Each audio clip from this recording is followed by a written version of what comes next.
छठ पूजा में क्या होता है? भगवान सूर्य की उपासना होती है, भगवान सूर्य की पूजा होती है। बिहार में और यूपी में ये पर्व बहुत धूमधाम से मनाया जाता है। भारत के कुछ हिस्सों में बहुत अच्छे से ये मनाया जाता है। ये पूजा है भगवान सूर्य की। संतान सुखी रहे, संतान हो, इसके लिए छठ पर्व मनाया जाता है। परिवार बढ़े, संतान सुखी रहे, बच्चों पर कभी कोई संकट ना आए, बच्चों की दीर्घ आयु के लिए, बच्चों की सब प्रकार से सुरक्षा के लिए छठी मैया का उपवास और पूजा होती है। भगवान सूर्य की आराधना होती है कि बच्चे बुद्धिमान हो। इसके बाद आएगा अष्टमी। तो अष्टमी क्या होगी? ये इसी को कहते हैं गोपाष्टमी। कौन सी अष्टमी है ये? छठी के बाद क्या आएगी? गोपाष्टमी। और गोपाष्टमी का मतलब है आज के दिन, मतलब गोपाष्टमी के दिन भगवान क्या किए थे? गैया चराना शुरू किए थे। इसलिए गोपाष्टमी में, इस कार्तिक में भगवान ने गाय चराना स्टार्ट किया। इसलिए गोपाष्टमी और इस कार्तिक के माह में गौदान की भी बड़ी महिमा है। गोपाष्टमी में गाय को चारा, गाय की सेवा, गाय को पूजा, भगवान सब प्रकार से गाय की सेवा करते हैं, आप भी करिए। और गोपाष्टमी के बाद क्या आएगा? नवमी। कौन सी नवमी? बोलो। हाँ हाँ हाँ हाँ, अक्षय नवमी बोलते हैं, आंवला नवमी भी कहते हैं। कौन सी नवमी? इस आंवला नवमी के दिन कहते हैं कि आंवले के पेड़ पर ही भगवान श्रीमन्नारायण का वास होता है आंवला नवमी के दिन। जैसे रविवार को, एकादशी को तुलसी पे भगवान नारायण का वास होता है, उसी दिन, उसी प्रकार आंवला नवमी को अक्षय नवमी भी कहते हैं। इस दिन आंवला दान करने की महिमा है। इस दिन आंवले के पेड़ के नीचे बढ़िया भोजन प्रसादी बना करके वहाँ पाने की, भोजन करने की, भोजन कराने की बड़ी महिमा है। हमें बचपन में याद है, हम लोग, हमारी माँ और हम लोग जाया करते थे खेतों में, जहाँ आंवले का पेड़ होता था, वहीं बढ़िया बनता था प्रसाद, वहीं भोग लगता था, वहीं खाते थे। आंवला भी खाया करो, ये औषधि है।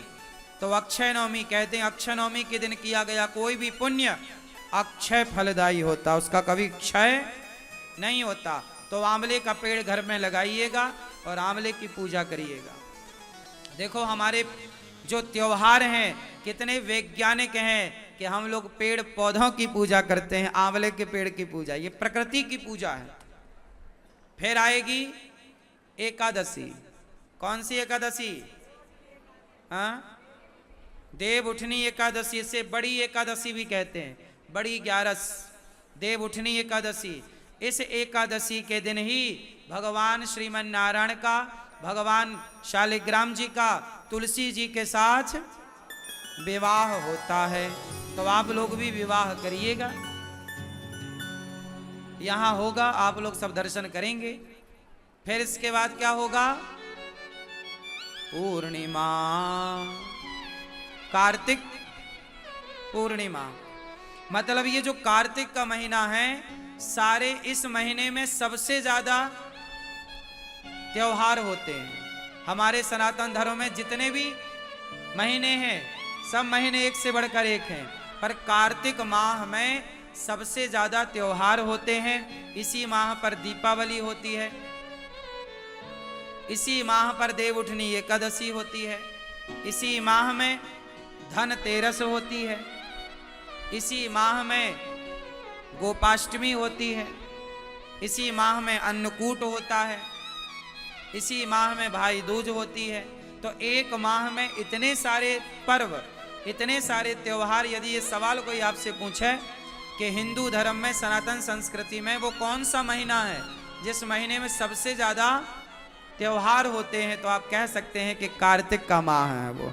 जिसमें सबसे ज्यादा त्योहार होते हैं और सभी त्योहारों की अपनी अपनी विशेषता है, सबकी पुरानी पौराणिक मान्यता है। तो कार्तिक का माह वैसे ही पवित्र है। ये व्रत का इस माह में कहते हैं तीर्थों में स्नान करने का बड़ा महत्व है। आप लोग वृंदावन में हो तो यमुना जी ही स्नान करने जाया करो। क्यों? कहते हैं कि इस माह में ही एक राक्षस ने वेदों को जल में छिपाया था। कहते हैं कि कार्तिक माह में वेदों का वास जल में होता है। कहाँ होता है? वेदों का वास कहाँ होता है? तीर्थों में, नदियों में। जितने हमारे तीर्थ नदियां हैं, जलाशय हैं, उनमें वेदों का वास होता है।